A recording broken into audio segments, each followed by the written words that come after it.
Main রোডে উঠি না, আমাদের রিক্সা কেন বন্ধ করে দিব? আমি আজকে বয়স্ক লোক, আমি কি করে খাবো? প্রতিবন্ধী আছে, হ্যাঁ মার দেওয়া হইতেছে, এই কি করে খাবো? আমার ফ্যামিলি কি দিয়ে পালবো? আমি নিজে কি দিয়ে চলবো? আমি রাস্তা ভিক্ষা করবো? আমি ডাকাতি করতে পারবো? আমাদের কথা হলো অটো রিক্সা চলতে হবে, আমাদের কর্ম দিক, তাহলে কি আপনাকে বন্ধ করে দেয়? আমরা এতগুলো লোক আমরা কি করে খাবো? দেশের ভিতরে বড় ধরনের অভাব চলতেছে, দেশের ভিতরে সরকার নাই, তাই নাকি এই অভাবের ভিতরে খাইতে পারি না? আমাদেরকে কি খাওয়ার জন্য কেউ দেওয়ার মতো কেউ নাই? দেওয়ার মতো কেউ নাই? আমাদের অটো রিক্সা চলতে হবে, আমাদের অটো রিক্সা বন্ধ করলে আমাদের কর্ম দিতে হবে। আমরা এত লোক আমি কি করে খাবো? আমার বিবি বাল বাচ্চা আছে, কিস্তি আছে, এক 7-8 চকের পানির মূল্য দিতে হবে, অবশ্যই দিতে হবে। আমাদের কিস্তি আছে, আমার নাম মানা পর্যন্ত আমি 90,000 মানুষ, 90,000 টাকা কিস্তি উঠেছি। আমার এই কিস্তি উঠতে হবো প্রতি মাসে 9,000 টাকা হইলো, 9,000 টাকা কিস্তি। আমার মাসে 6,000, 1,000 টাকা সঞ্চয়, 10,000 টাকা মাসে গুনতে হয়। আমার সংসারে 5টা মেয়ে, একটা ছেলে। হ্যাঁ, ছেলেরা লেখাপড়া করে, আরেকটা মেয়ে লেখাপড়া করে, 4টা মেয়ে আমি বিয়ে দিছি। আমার এদিকে বিয়ে দিলে কোনো সময় আমাদের আত্মীয় কমে না, আত্মীয় বাড়ে। হ্যাঁ, আমি অনেক একটা জাল বিন্দা দিয়া, আমার এই বিন্দা দিয়ে আমি সবাইকে আমি কামাই করে খাওয়াই, এই অটো রিক্সা চালাইয়া। আমাদের অটো রিক্সা বন্ধ করলে আমি কিস্তি কই থেকে দিব? আমি চলবো কই থেকে? এটা সরকার নাই, দেশের সরকারের নাই, তাই বলে কি আমাদেরকে কেউ দেখবে না? দেখবে না? আপনি কি মানুষ না? আপনি কোন মানুষ? তাহলে আমাদেরকে বাড়ি ফেলো, তাহলে কর্ম দেখ। অনেকজনের প্রতিবন্ধীকে চাষ করা হয়েছে, লাঠি চাষ করা হয়েছে, প্রতিবন্ধীদেরকে লাঠি চাষ করতেছে। এটা কি ঠিক? ঠিক আছে, আপনারা আমার জন্য ব্যবস্থা করুন, আমাদের জন্য অটো রিক্সা চলবে, আমরা এটা চাই। আপনাদের কাছে এলে আবেদন,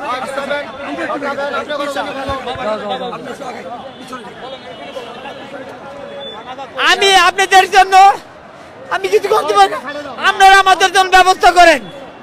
আমরা ভিতরে চলি, গলি গলিতে চলি, কোনো মেন রোডে উঠি না। আমাদের রিক্সা কেন অটো রিক্সা বন্ধ করে দিল? আমরা মনে করেন যে আমি রিক্সা কিনছি 90,000 টাকা কিস্তি উঠাইয়া, প্রতি মাসে 10,000 টাকা কিস্তি উঠতে হয়।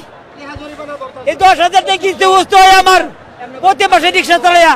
আমার 5টা মেয়ে, একটা ছেলে লেখাপড়া করে, একটা মেয়ে লেখাপড়া করে, 4টে মেয়ে বিয়ে দিছি।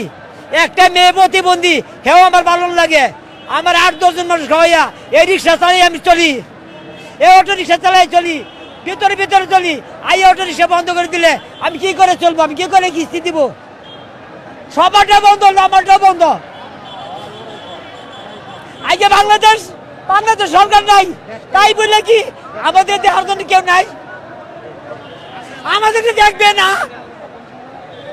আর তাই যদি হয় তাহলে ট্রান্সপোর্ট বন্ধ করে দেখ, অটো রিক্সা এমনি বন্ধ হয়ে যাবে, মাল পাবে না, কোনো অটো রিক্সা চলবে না।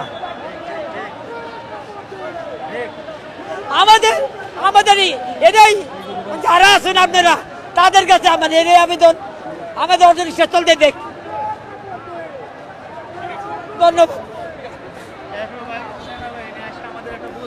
আমাদের যে নিয়মে চলবে সেই নিয়মে আমরা মানতে চাই, কিন্তু আমরা চাই না এইভাবে অবৈধভাবে এই যে সেনাবাহিনী আইসা এখন আমাদের উপর হামলা করলো।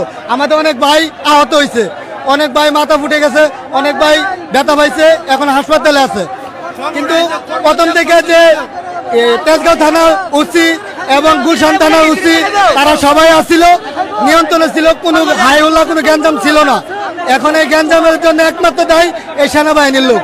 তারা আইসা প্রথমে আক্রমণ করছে, কিন্তু তারা আক্রমণ করার সাথে সাথে তারা পাল্টা আক্রমণ করছে। আজকের হামলার এটাই। কারণে একমাত্র সেনাবাহিনী দায়ী। আয়ে শান্তি কোথাও দিয়ে বাড়াবাড়ি শুরু করছে। আমরা শান্তিপূর্ণ বয়ে আসছিলাম, কিন্তু কিচ্ছু করার নেই, কিন্তু ভাঙচুর হয় নাই।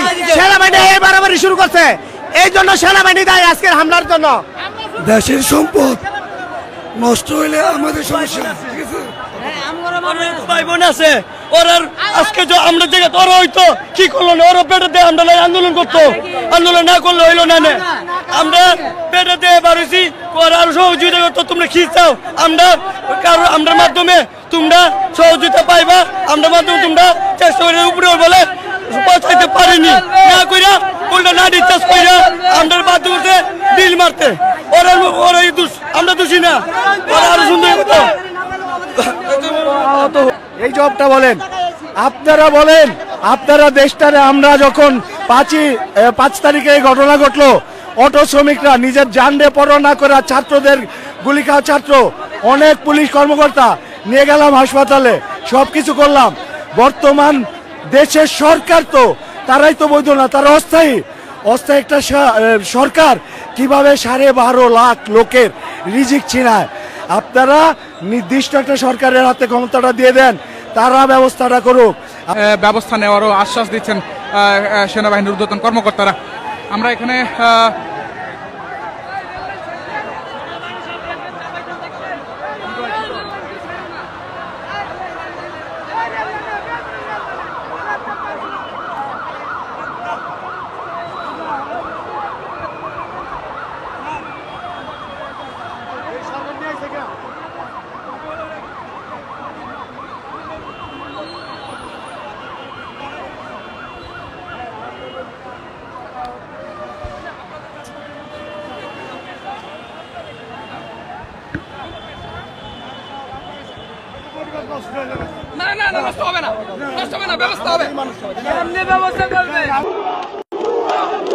পুলিশকে ভুয়া ভুয়া বলে স্লোগান দিচ্ছে এখানে যারা ব্যাটারি চালিত রিক্সা চালকেরা রয়েছেন।